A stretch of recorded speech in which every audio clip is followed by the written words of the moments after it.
Welcome everyone. Thank you for logging in.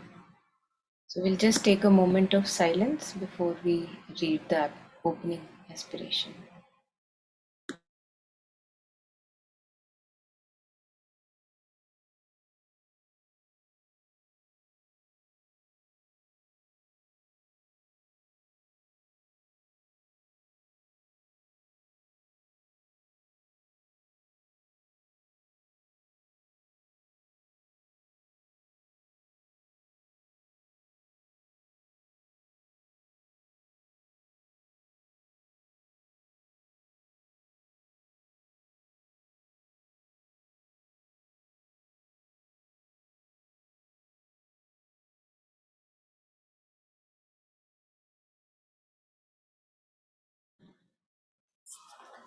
Yeah, so if anyone would like to read it out aloud for all of us, please unmute.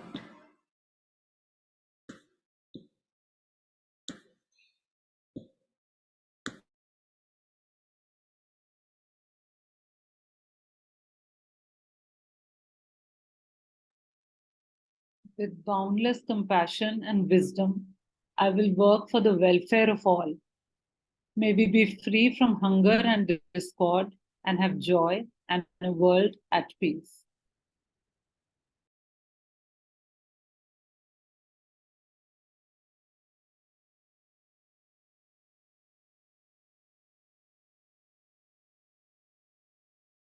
Yeah, thank you. So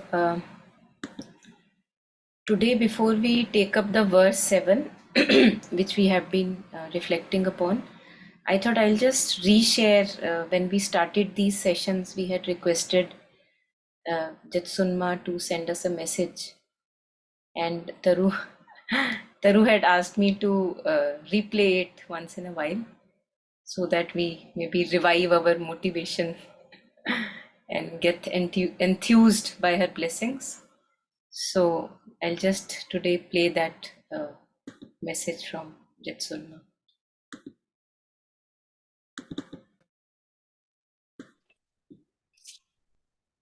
Yeah, I hope it's visible. Well, first of all, I'd like to say happy birthday, Monica, and may the coming year be filled with joy and with a sense of fulfillment, inner fulfillment for you. And thank you very much for organizing this book club to study the 37 practices of Bodhisattva in the book, The Heroic Heart. The important thing is that these verses are so practical and helpful when we think that life is difficult, other people are difficult, we don't know how to cope. To understand that if we change our attitude to whatever comes to us in life, changing our inner attitude changes our life. And so this is really very important teaching. It's not dense philosophy, it's not high meditation, it's just very, very here and now with what comes to us, how we can deal with this skillfully. Because by dealing with our life situation skillfully, things become easier. Things become more mellow, more flowing. And even though sometimes the advice is very, difficult for ordinary people like us to really carry out, it gives us the example of how we should act in these circumstances, how it would be best for ourselves and for others to respond. So please read these wonderful verses, the 37 verses of the Way of a Bodhisattva, and the commentary, especially by Deku Khyentse Rinpoche, who is a very great Lama, and then my very simple, basic explanations, and discuss it between yourselves. Go away and think about it, but especially try to put it into your life and see how everything will change. So good luck.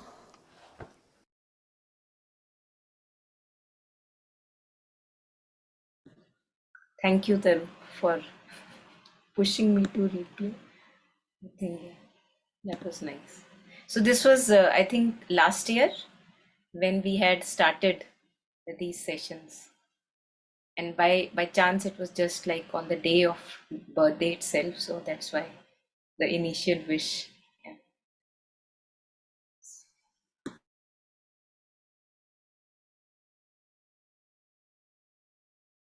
So yes, I was just checking the last session and we stopped here. We have to start today from, but we must remember that the three jewels. But before that, we must see what was the verse for people like me who don't remember. So we'll just read what was the verse. It was going for refuge. Whom can worldly gods protect?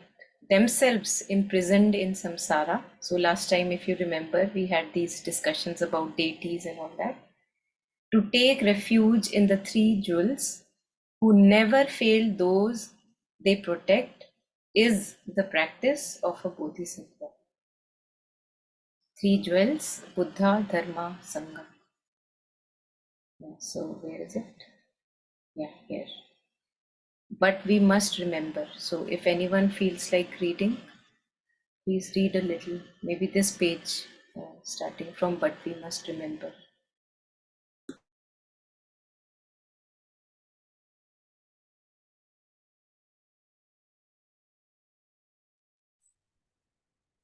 I think I read.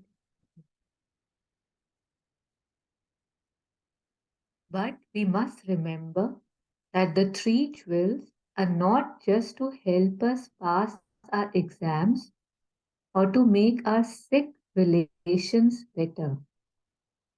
The purpose is beyond that. It is to get us out of samsara.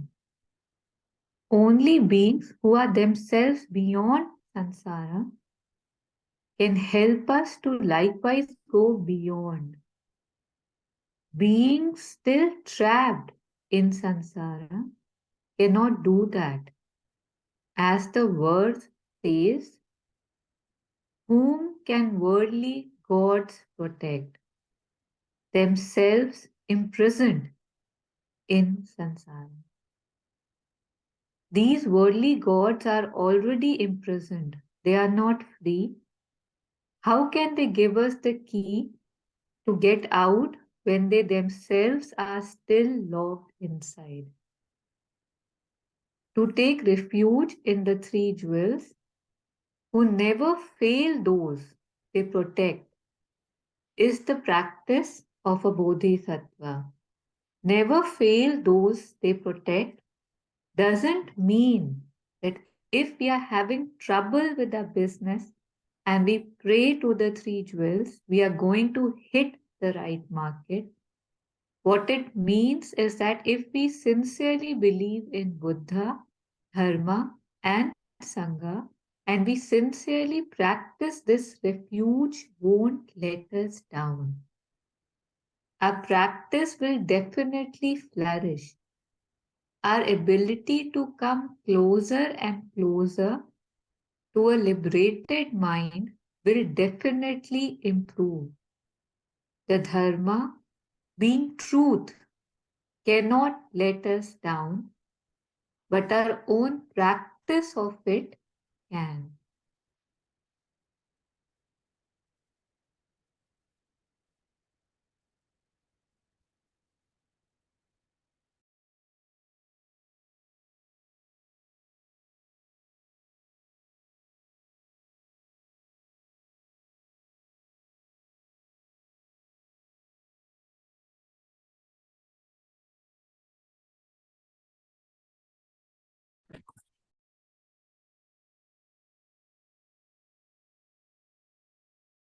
This actually reminds me, if I think some of us may have heard this story where Swami Vivekananda,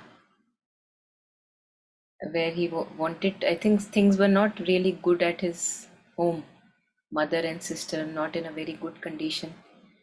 And then he went to Sri Ramakrishna and he said that, you know the mother so well, so please pray on my behalf. something like that. And then Sri Ramakrishna said that no, you have a direct relation also. You can go directly and ask whatever you want. So he wanted to ask for the condition of his family to improve, basically, mother and sister and finances and everything. So he went up. There was a room upstairs, and he went up in the front of that murti of Ma Kali, and then he prayed, and he came after some time. And then Sri Ramakrishna asked, have you asked what you wanted to ask? And he said, no, I actually could not ask, I was praying for something else. I forgot that I had to pray for this. And I think he also could not ask, he could not ask what he went out to ask. So it's very interesting when we have this inner attitude which turns like a shift of consciousness is there inwardly when we are teet-a-teet with the higher self and the divine consciousness. That itself takes care of the situation somehow. Very, very interesting. So since last time we were talking about why was he not able to ask? I think he was not able to ask because he said that this is not worth asking. Yeah.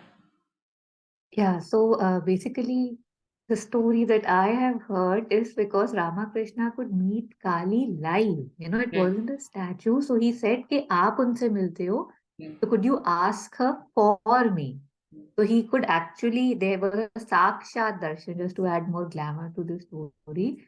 And then he couldn't ask for anything. He had two opportunities. Next night again, Ramakrishna made him stand in front of Kali and ask. And when he asked the same question Sneh was asking, कि why couldn't you ask? You wanted finances so badly.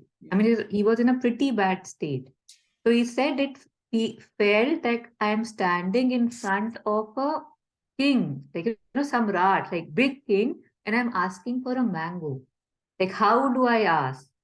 कि मुझे पैसे दे दो, like that financial thing. Yeah, and then there was this turning of him that day.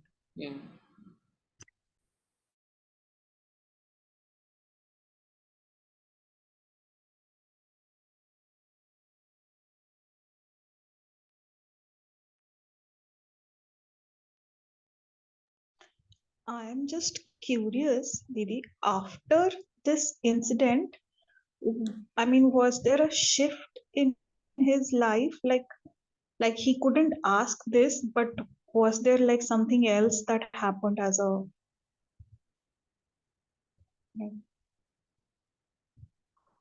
like he couldn't ask for money, but was there like just that presence? Did it shift something? I mean, it must have, but do we have some lesson or some record of it just to No, learn? yeah, actually, I just know that after this, his life got converted. But again, see, you are like suffering because of financial insufficiencies. All you want is that somebody gives you some kind of financial assistance.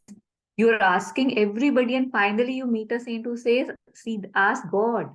And then, when God is standing in front of you, and you realize that this is peanuts that I'm asking, then you realize, right, that what you have been wanting, what you have been working towards, toiling for, that how it was worth nothing. So if this doesn't change, then what will? I feel so. Yeah, that's all I think I can say to that.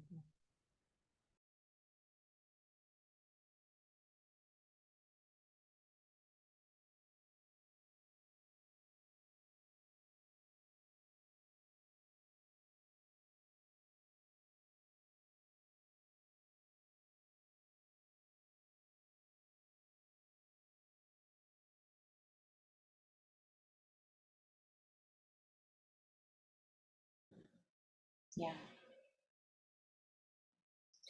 This also actually connects with the Mother book by Sri Aurobindo. And it's very interesting. It's just like a 15 and 20 rupees book, not more than that. It's a very little thin book. The PDF is also available online.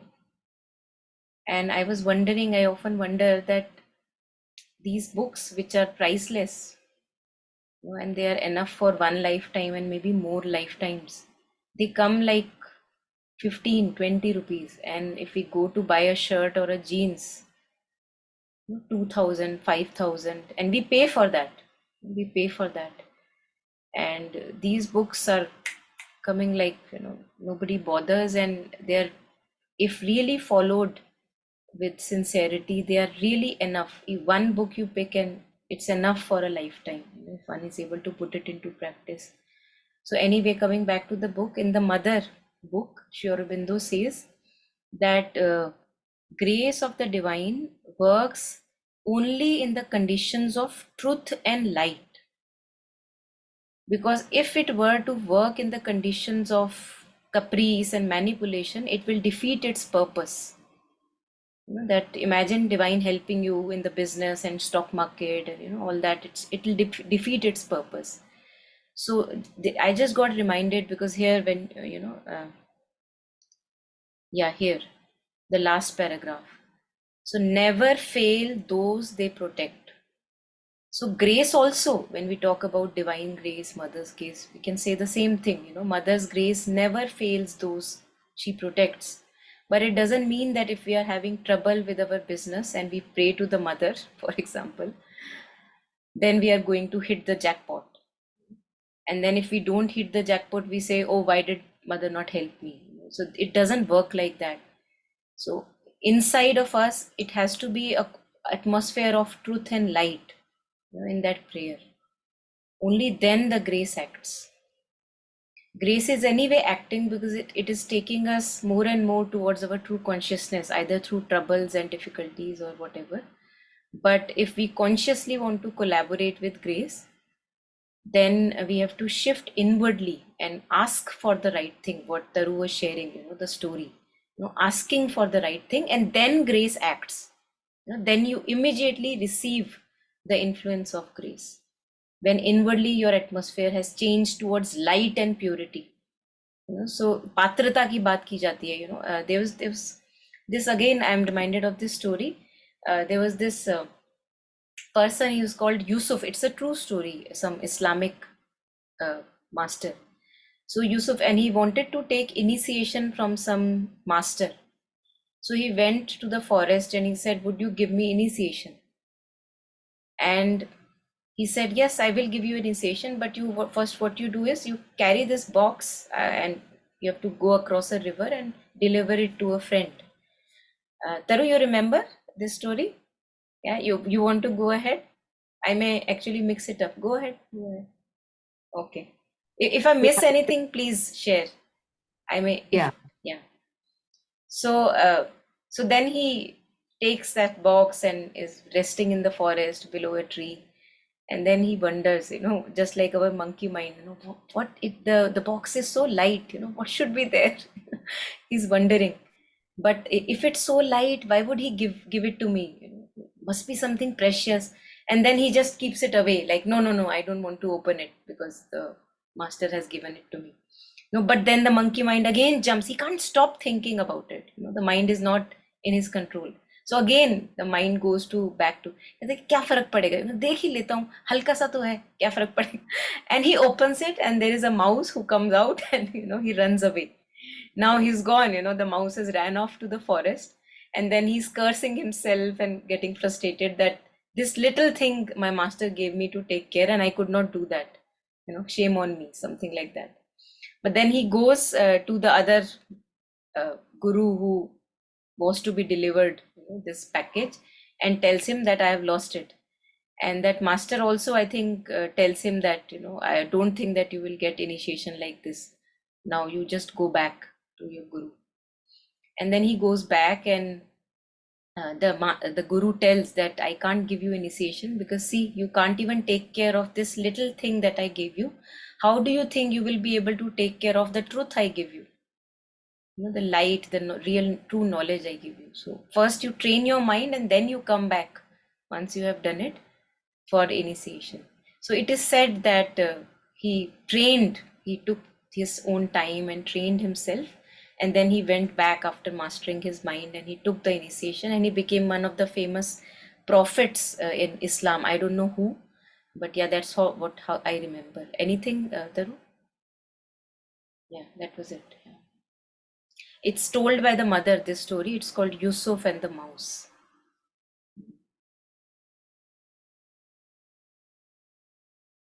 So I don't know why I was sharing this story.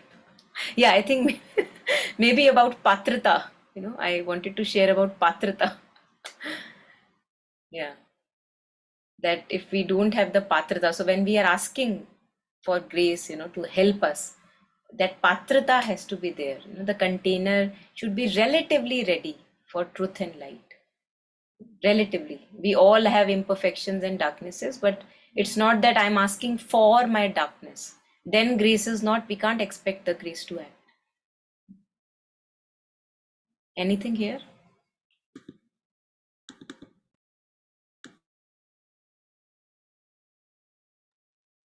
I also have a story. This line that whom can worldly gods protect? They themselves are immersed in sansar or samsara. So, my father shares this story. He had actually, I think, seen it live.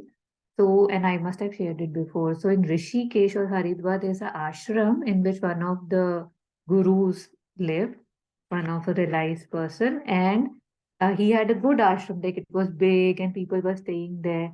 And one of the Sethji that my father uses the word, he said to the guru, what's the difference between me and you मेरे और आप में क्या फर्क है मेरे पास factories हैं घर है आप आश्रम चला रहे हो आप भी बिजनेसमैन मैं भी बिजनेसमैन तो गुरु से गुरु पता नहीं whatever that Swami ji said क्योंकि come and meet me in the evening at the Ganga Aarti so then they met so the Swami took some water Ganga jal in his hand and he smiled and he said कि गंगा माँ मेरा कुछ ना रहे कि जो तुझे दिख रहा है मैं I am offering all to you मेरा कुछ ना रहे एंड ही डिड इट के स्वाहा and he said now come you pick up the water and you say this तो ही सेड नहीं मैं तो ये नहीं कर सकता कि हाउ कैन आई आस्क कि मेरा कुछ ना रहे तो एंड ही सेड कि बस यही डिफरेंस मतलब that's it so that was a beautiful example of how one can remain unattached while having everything and how one can even get attached to his begging bowl right without having nothing yeah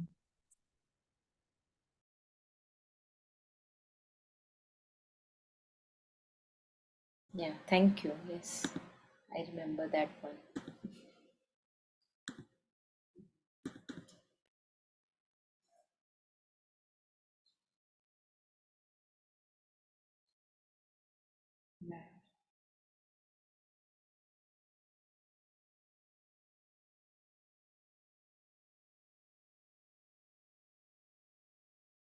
So again, taking sincerely a refuge in Buddha, Dharma, and Sangha.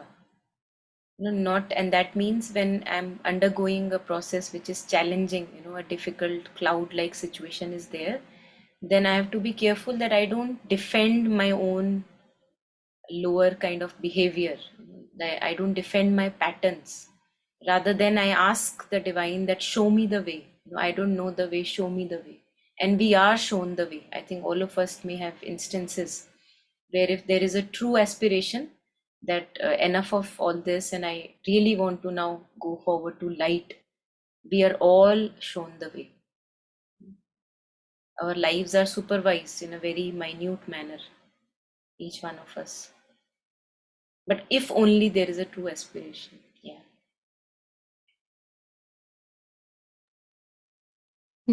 his never fail they never fail us I think this also like when I was reading I thought it was interesting because my definition of failing can be very different than the definition of the cosmos right like what do I call as a failure and what do I call as okay I got this or I was able to do this I think we must reflect on that as well like especially when we go back we look at our challenges or something we lost or something we couldn't do what did it teach us and what did it give us and what did it take us if we actually truly especially if we can step back and see we'll see what I thought was my failure, how it gave me wings. It's just beautiful when you realize this again and again. And that really helps in increasing your faith, your certitude. Ki, हाँ, matlab, I don't know, but somebody definitely knows, and yeah, I'm being guided. Very true, very true. This reminds me that in astrology there is this phase which is called Ulka Kal. Some of us may know about it. And it is said that मतलब काफी बुरी situation होती है इस काल में, उल्का काल जब चल रहा होता है आपका. तो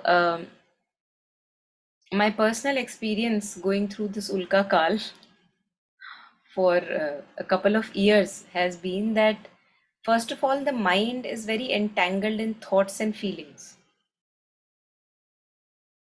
Now, secondarily, I feel that if I look back in retrospect, uh, I can't say look back, actually, it's maybe going on, I don't know.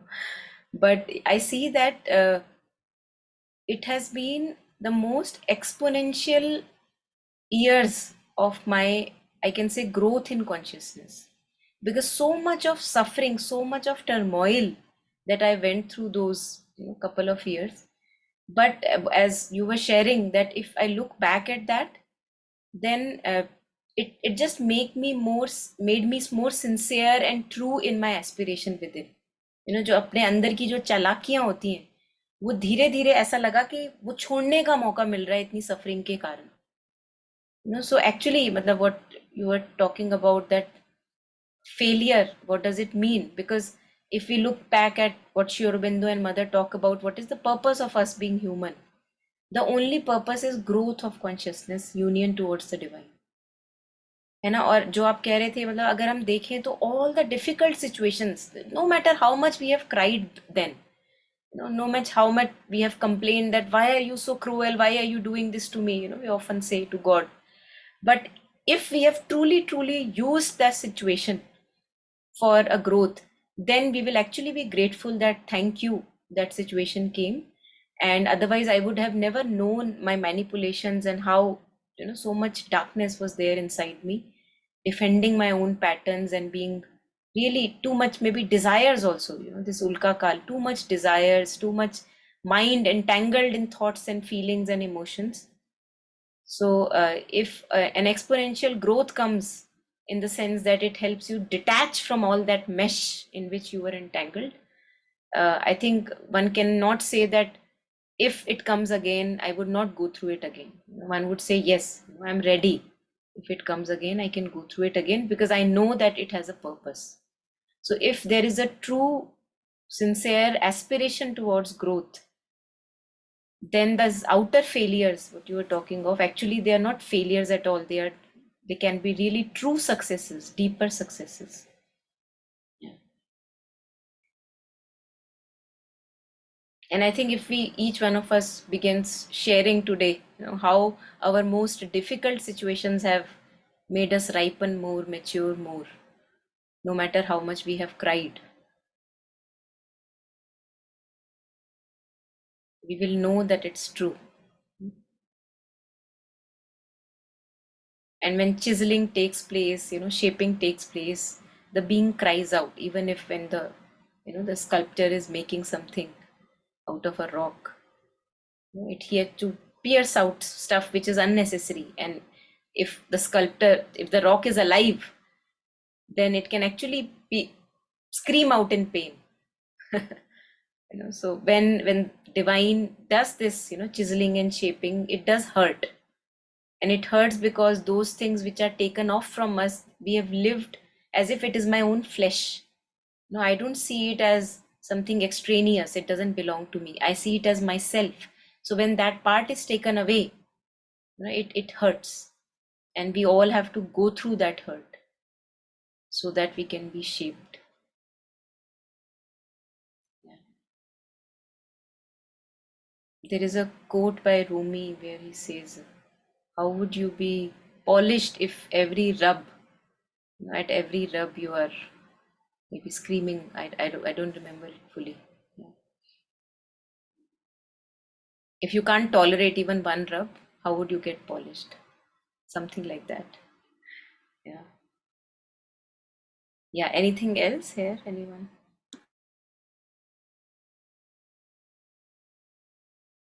Before we go ahead.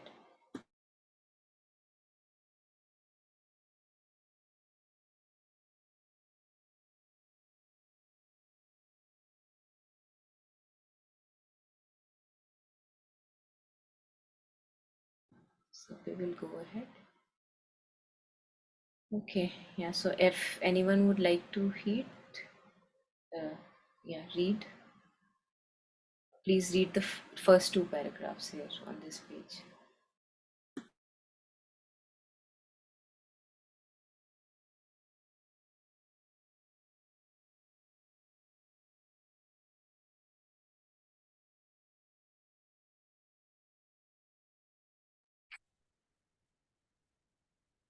The Dharma itself cannot fail us because it is how things really are. It won't fail us because the protection that the Buddha, Dharma, and Sangha give is to the mind. How they protect our mind is what is explained in the verses to follow, which are concerned with how to use the adverse circumstances we are likely to meet in samsara and transform them into our opportunities for practice. That's where the mind is protected because it can never be crushed.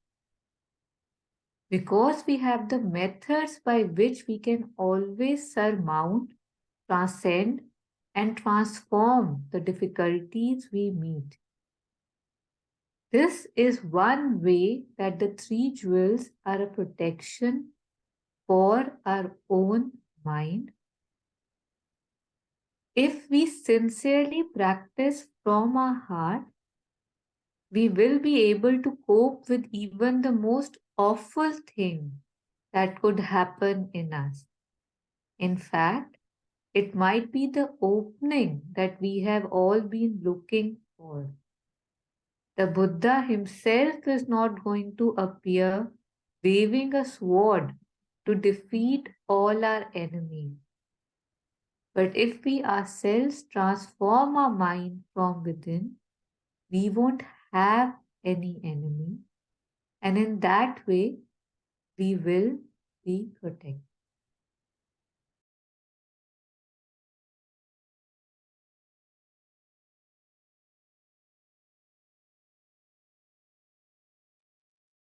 I think it's really beautiful how it's again and again she is, kind of, it feels like जैसे shake करते हैं ना, like is shaking कि what I call as protection, what I call as being taken care of. Like how often do we hear कि अरे वो बहुत अच्छा था फिर भी उसके साथ बुरा हुआ, अरे वो तो इतना भगवान का भक्त था उसकी डॉटर के साथ ये हो गया उसके साथ मतलब this is my criteria, the worldly criteria of a good life, which is according to me, a comfortable life, a life with less blows, a life which seems like a fairy tale life is what I say is good. And here, how simply she is saying that how it's not that he'll come with the sword waving at your enemies that he's my, under my protection, but how beautiful it is that you would not have any, that you won't need to fight. Like if this isn't beautiful, what is? And yet we have to open ourselves to see that yes, this is higher than what I thought would be protection. Yes. Yeah, I just have one reflection. Having worked with children with a lot of issues, whether some of them had tumors, cancers, or some children who had autistic, I've seen that even that affects families' initial responses were like all crestfallen, why this happened to us. And yet I've seen in this journey so many parents then having started support groups, supporting hundreds of families going through the same issues, sometimes starting trusts and funds for impoverished people who could not access, and yet still considering themselves lucky to have resources to fund their child's treatment, and realizing in the path that there are so many others who couldn't, and creating such access for such people. So they, when I look at them, I realize that they transformed what was considered ill luck for them and transformed it into such a beautiful thing for other families who were suffering. So I guess even if at that moment it is considered bad for you, you can transform it into something beautiful.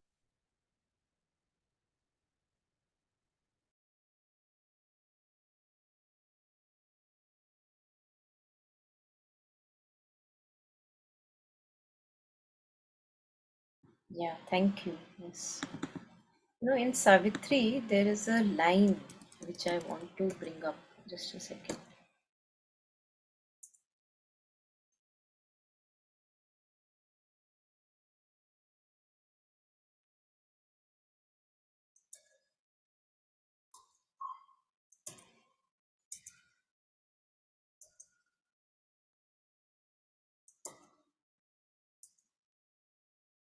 Yeah, exactly this.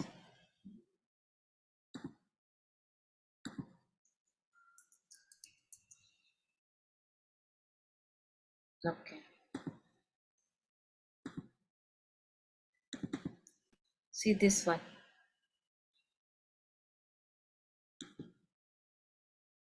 This is the mystic truth our ignorance hides. Doom is a passage for our inborn force. Our ordeal is the hidden spirit's choice.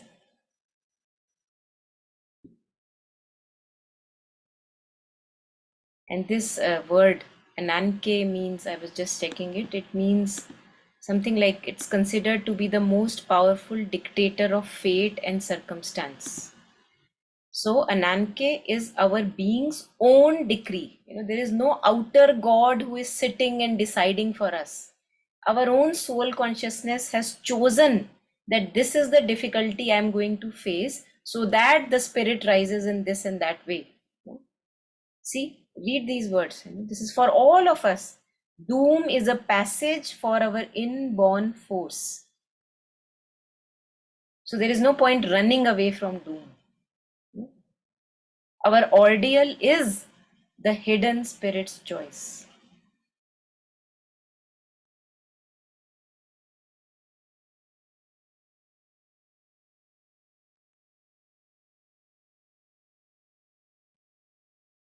और ये जो example what Deepa was sharing, it will come in so many cases. We have so many stories. Some are known. Some stories are known that how human spirits shines in such cases. And so many of them, innumerable, are unknown. They are not documented. कि कैसे the most tragic situation, how the spirit of camaraderie, fraternity, what Deepa was sharing, that आपने अपनी चार दीवारें गिरा के अपने संसार को अपना लिया because the tragedy struck at your home. नहीं तो हम, मतलब आप सोचो कि अगर ऐसा नहीं हो तो हम सब अपने अपने चार चार दीवारी में एक्चुअली खुश रहें, है ना, कि मुझे क्या पड़ी है, मुझे क्या पड़ी है, अच्छा वो होंगे परेशान होंगे, मैं तो ठीक हूं ना. So it's good that the tragedy strikes home, some or the other kind of thing by which I get in touch with, oh my God, this is what happens when it happens to people. So I connect with the larger vastness. And I remember when I was initially diagnosed, I was as if ki, no, this cannot happen to me, it happens to others. So we lived such protected, shelled lives. And thank God for these things that they come and they open, like door flung open now. Come and go, everybody. Your family is just not limited to like 3-4 people and that's it. आपका दायरा बढ़ता है, you become vast and immense. So everything has a purpose. Things happen that appear tragic. And we will meet so many people who are so kind and compassionate, really. And if we look back, they have really, really, stories that'll maybe shake you, what they have gone through. And because of those stories, they have become the person they are today. The kindness and compassion oozes out of them. Some are famous examples like Thich Nhat Hanh, what he went through. Some are totally non-famous, person next door. Why is he so kind? You wonder. Yeah, anyone else here?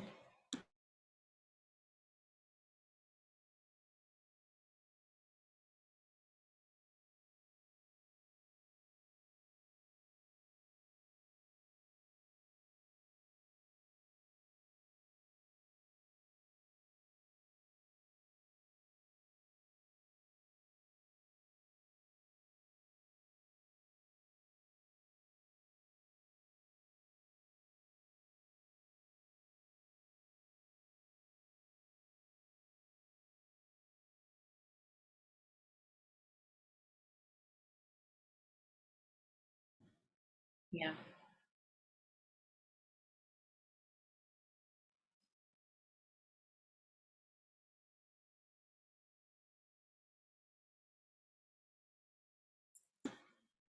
So how they protect our mind is what is explained in the verses to follow, which we will read later.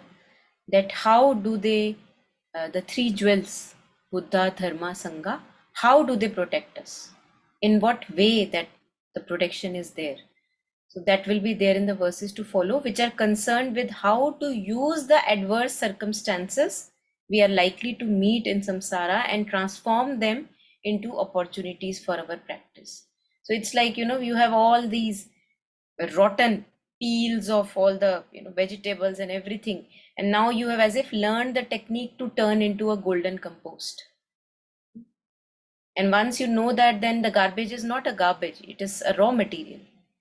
Or hum sab, in fact, it's very nice if we meet with a challenge, because then there is an opportunity to progress. अपने खुद के weak points पता लगते हैं, so that we can work. And as mother says, progress is joy.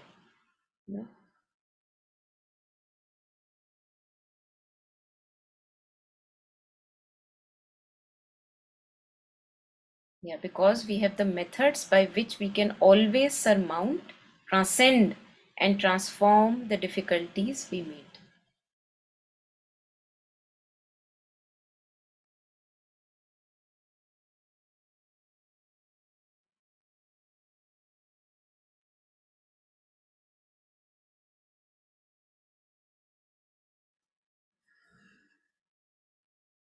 So ये काफी physics related भी है, this how we shift our inner attitude and the outer changes. What was being said here.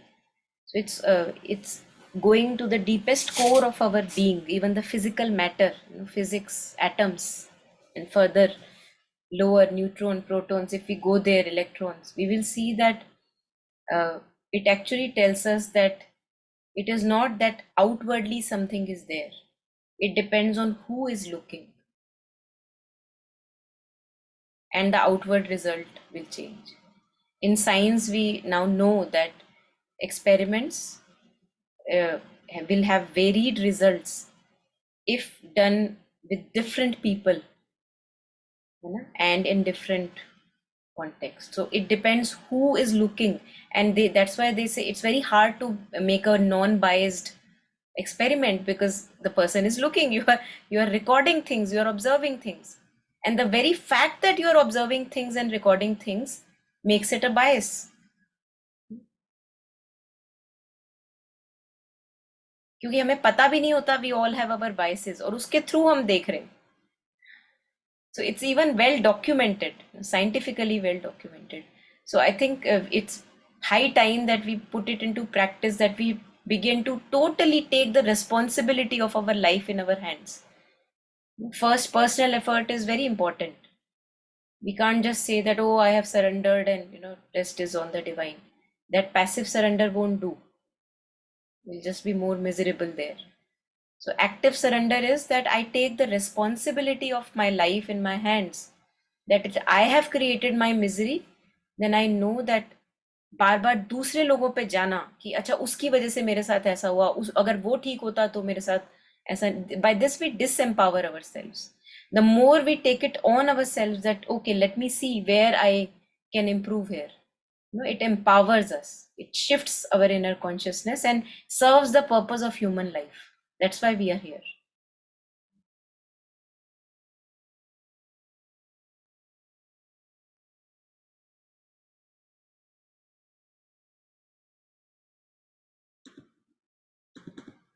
Yeah, anything here on these two paragraphs, anyone?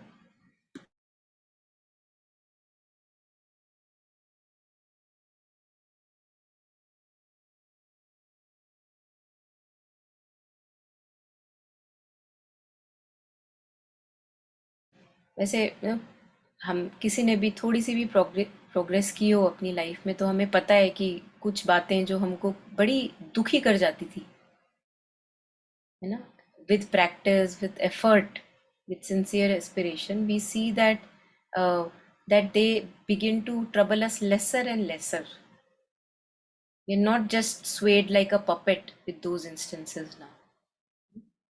So it's visible, it's tangible, it's effect. It's freedom, you know, this is freedom. Thich Nhat Hanh talks about true freedom. You know, that what is freedom if somebody said something and you just have no other option but to react. This is not freedom. No, he says, I am the master of my being and I'm free to choose what I want to think and what I don't want to think. That's what freedom is. Isn't it amazing? You know, first time I heard from him that I'm free, you know, I'm free because I can choose which thought I want to think and which I don't want to think. This is true freedom.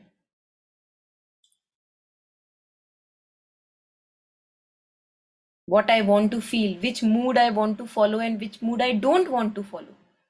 This is freedom. We are right now, all of us mostly are slaves to our thoughts and feelings.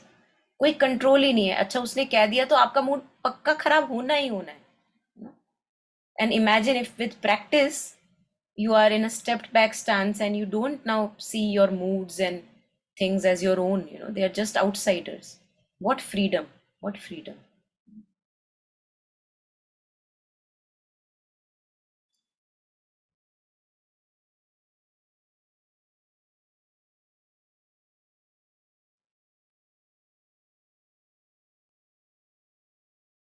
This is being our own king. How we live like beggars. This is being our own king.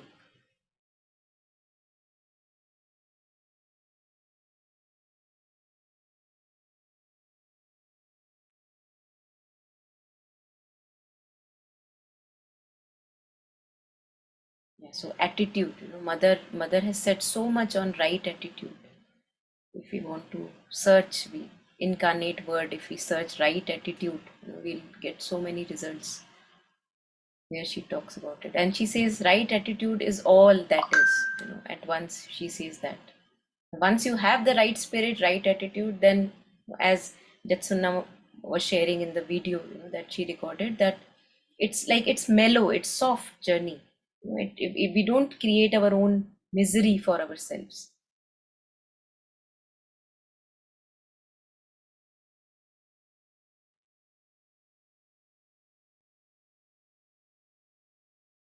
Yeah, so maybe we can take just this last little bit and then stop here today. Yeah, let's see. If anyone would like to read, please. Yes, I'll from where? read. Sorry. Yeah, go ahead, Jagan.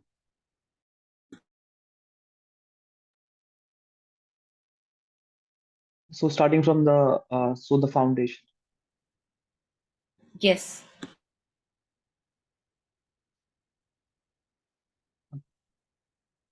So the foundation of the Buddhist path is to take refuge. Nowadays, many people practice Buddhist techniques, especially Tonglen meditation, and they read many dharma books without actually becoming Buddhist. This is good, because one of the beauties of the Buddhist path is that it can be adapted to individual needs. It can be used to lower blood pressure, reduce stress levels, and make one feel a bit better. That's wonderful. But that's not what the Dharma is all about. Dharma does not make us feel better. It might, in fact, it might make us feel worse initially. But the Dharma helps us to overcome the inner poisons of our mind and to connect with our true nature and to become free, to become liberated, so that we are really able to benefit other beings. It helps us to get beyond this egoistic self absorption in which most of us are drowning. Although Buddhist ideas can be used as a good therapy, they can also be used as a boost for other people's spiritual paths. Many Christians, including priests and nuns, practice Buddhist meditation, and it makes them better Christians by relaxing their minds, which makes them more open to others, and by igniting compassion and devotion in their hearts. This is wonderful and is why we all rejoice. This helps us become better people, and that's what is important. Yeah, thank you. Let's stop here. Very interesting point in this, in the second paragraph that I've read, says Dharma does not make us feel better. In fact, it might make us feel worse initially. It's yeah, I used to think it's the opposite. Very interesting to know.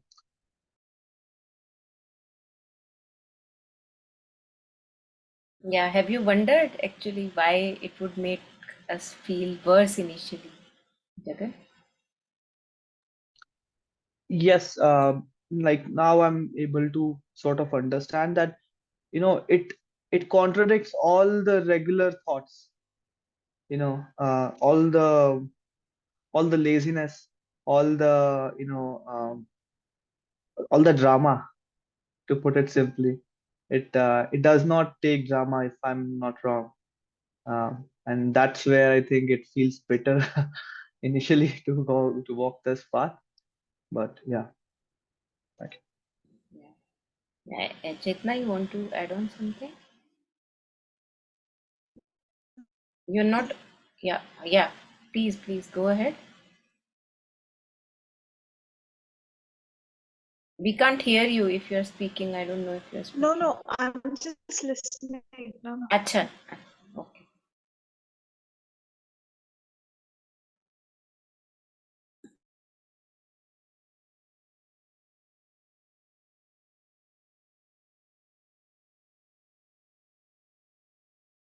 Yeah, so what happens with these practices, basic mindfulness practice, or just becoming aware of movements within, as if कि आप जैसे वो गाना गा सकते हैं, घर आया मेरा परदेसी.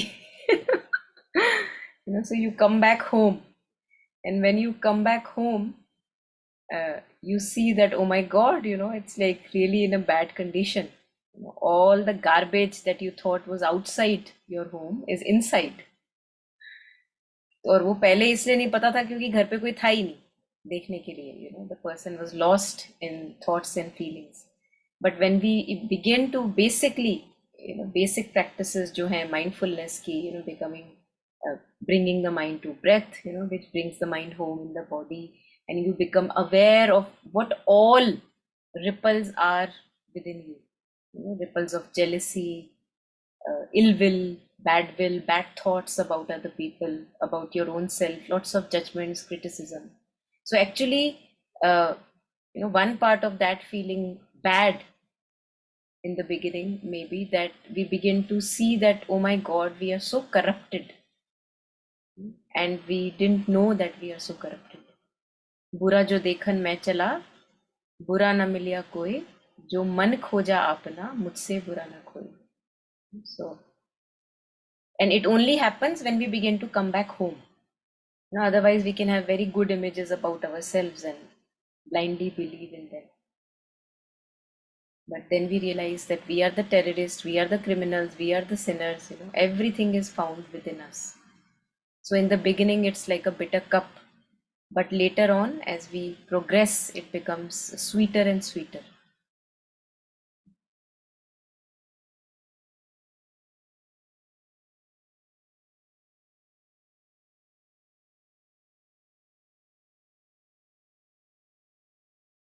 So first dharma brings our attention to the inner poisons, and then it helps us transform those poisons.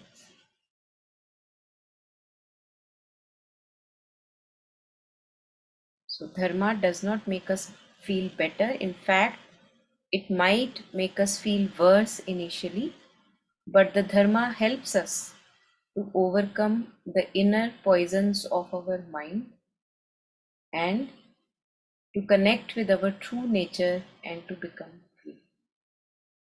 So we see what are the poisons. So Sri Aurobindo and Mother, they say that, and I'm sure other masters also, that all these disturbing things, by the very fact that they are called disturbing, they are not part of our essential true nature. They're coming from outside.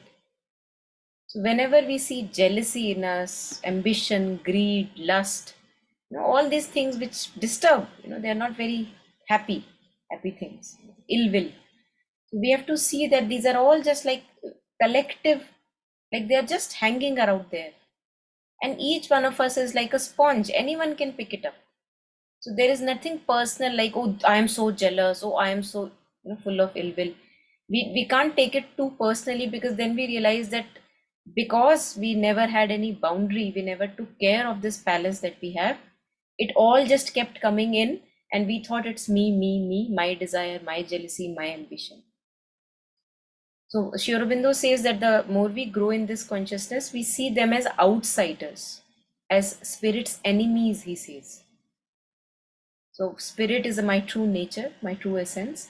And he says that all these intruders of the spirit, they have to be sacrificed on the altar of spirit's growth. तो आप imagine करो कि आप एक हवन कर रहे हो, उस हवन में जो आग निकल रही है, that is your true self.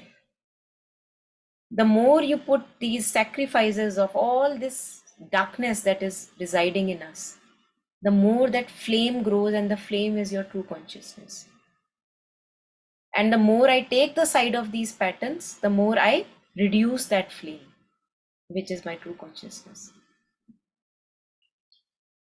So they have to be taken as outsiders, even thoughts actually. Sri Aurobindo goes to this point that he says even thoughts and feelings, they are coming from outside. Not only just jealousy and ambition.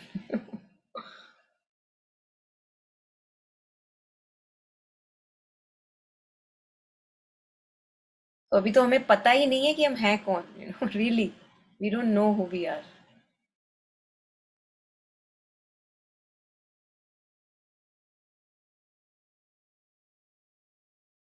अपना अभी true चेहरा देखा ही नहीं है, क्योंकि अभी तो सफाई शुरू होनी है, अभी हुई भी नहीं है पूरी सफाई शुरू. तो धीरे धीरे जब सफाई होती है, तब पता लगता है, ओ क्या था और मैंने क्या सोचा और क्या दिखला.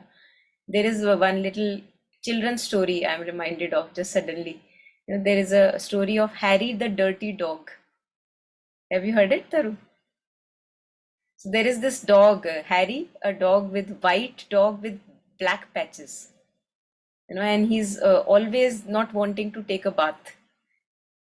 So he pushes around his bath scrub that he has. He pushes it somewhere and hides it, that people may not touch it. and goes away out for playing. And he plays all day long. He's going into the coal chute and becoming very kala, full of smoke and lots of masti. And then he comes back home, and now he becomes a black dog with white spots, because he's totally kala. And then he's doing all the tricks, like he's going into the garden, he's jumping, what all he used to do. But the people at his home, they're not able to recognize it. Have you seen Harry? Have you seen Harry? They're saying. And he's doing all the tricks, but they can't understand that it's Harry. So then he had this idea, he's very mayus, and then he has this idea, why don't I bring up that brush and ask them to rub me? So he goes and finds that brush that he has hidden, and then takes it in the mouth and goes to the bathtub. He knows the bathtub. And then they're wondering, and then the mummy and papa, they say that maybe this dog wants a scrub, why don't you scrub it to the children. And then they begin to, like, lots of shampoo, scrub it, and then suddenly they realize, oh, it's Harry. you know so that's what revelation for us has to be. We don't know who we are, we have never seen our true face really in consciousness. We may have faint recollections of it, but we don't have a good memory.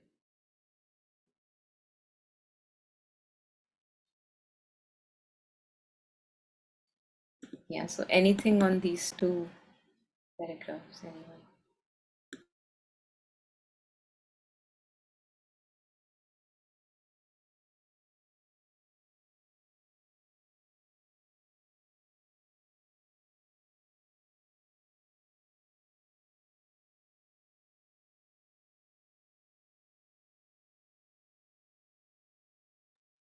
I think while you were sharing, how it said about how it makes us feel worse, it's like that first when you start seeing your darkness or things that you didn't even know were in you, first it's like you could get into the guilt or the victim consciousness or whatever, and then you realize that if I must hate, like let me hate the sin and not the sinner, like, and hate is a strong word, but it's again, like you said, even the thoughts are not mine.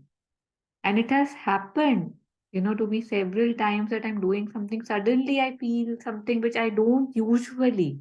If some thought comes that we would do this, and I'm like, okay. And suddenly a person walks in the room and says, should we do this? And I'm like, oh, it's like it's surprising how it travels faster than the person. So again, I think it's really very important to realize that if I must say this is bad, let me hate, or call out the sin and not the sinner in myself and in others.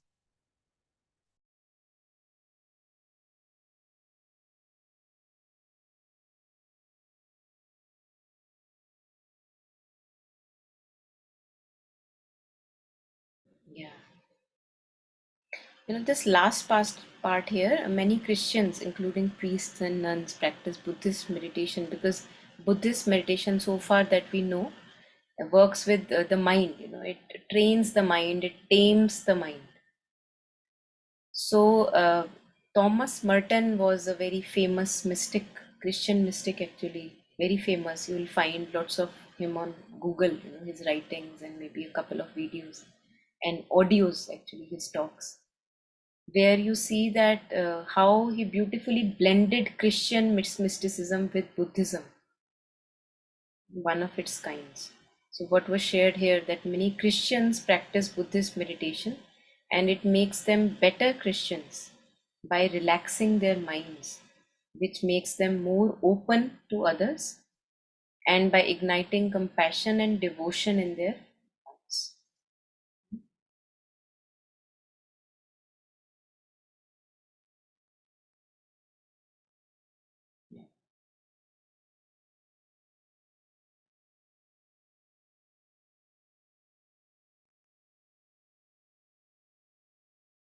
One of the quotes I am remembering by Thomas Merton, where he says that we the only problem is that we get self-satisfied too easily, which prevents our growth. ऐसा लगता है बस इतना ही चाहिए। तो actually ज़्यादा की मांग होनी चाहिए, from the true place, from the true source, वहाँ ज़्यादा की मांग होनी चाहिए कि इतनी जल्दी हम सेल्फ सेटिस्फाइड नहीं हो जाएंगे। We get satisfied with too little. Half perfection हाँ चलेगी, अपनी अपनी बात हो रही है, बाहर की बात नहीं हो रही। अरे लाइफ, हाँ ठीक ही तो है, ठीक ही तो है मेरी life. So we don't even care to look that no, I am not okay. It's a very big step to admit that I'm not okay, because that can propel us to the true path. Because if I keep lying to myself that ठीक ही तो है, सबकी जिंदगी ऐसी ही तो होती है, satisfied,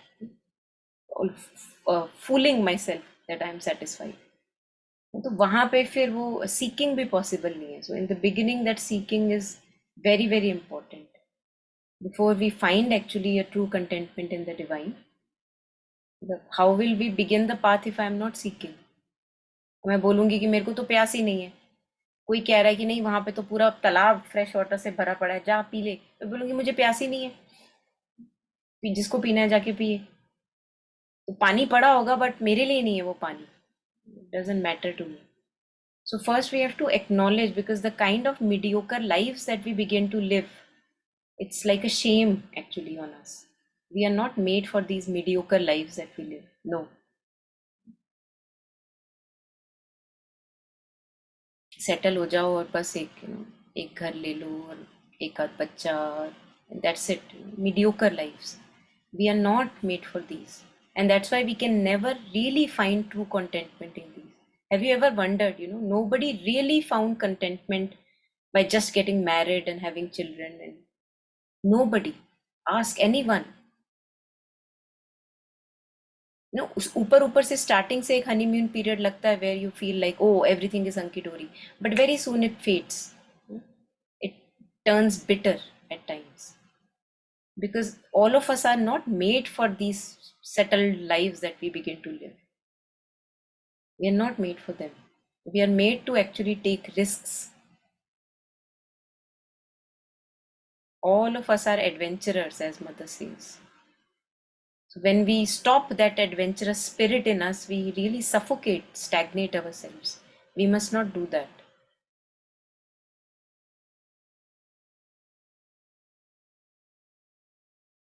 So this, yeah, why I went there, because Thomas Merton, basically he says that the problem is that we are very satisfied with mediocre lives. तो जब चाहिए नहीं तो फिर मिलेगा क्यों? नहीं मिलेगा, उसको मिलेगा जिसको चाहिए। पहले तो मानो चाहिए।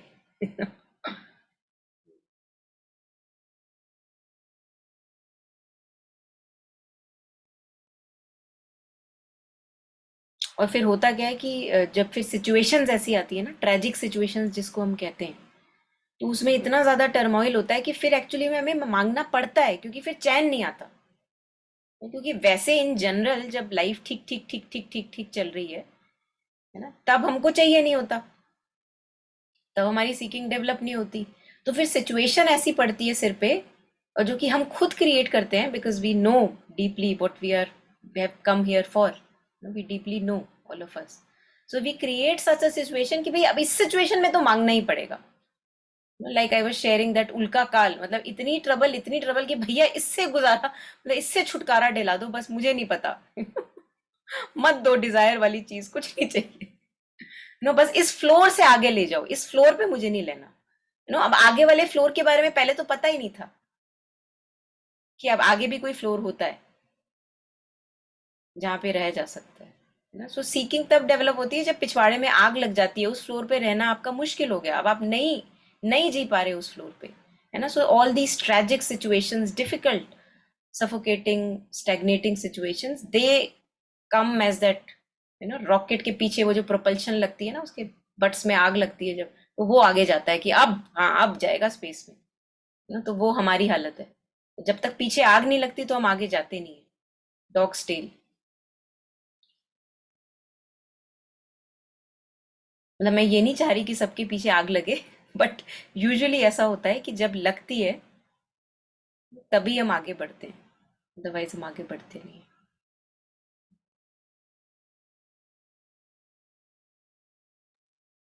It's so symbolic that it's called escape velocity, right? Mm, For it to true. leave the Very true. gravitational force. Yeah.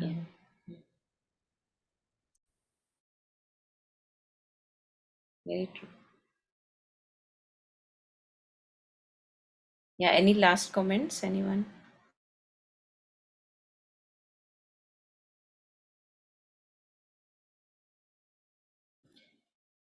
Okay.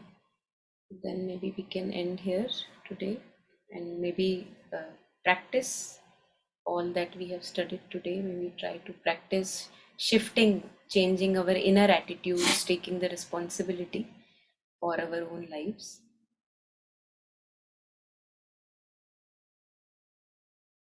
Yeah, and changing it within before we try to fix and control the outer situations. So maybe all be able to walk forward, always sharing and dedicating all the merit with all sentient beings near and far.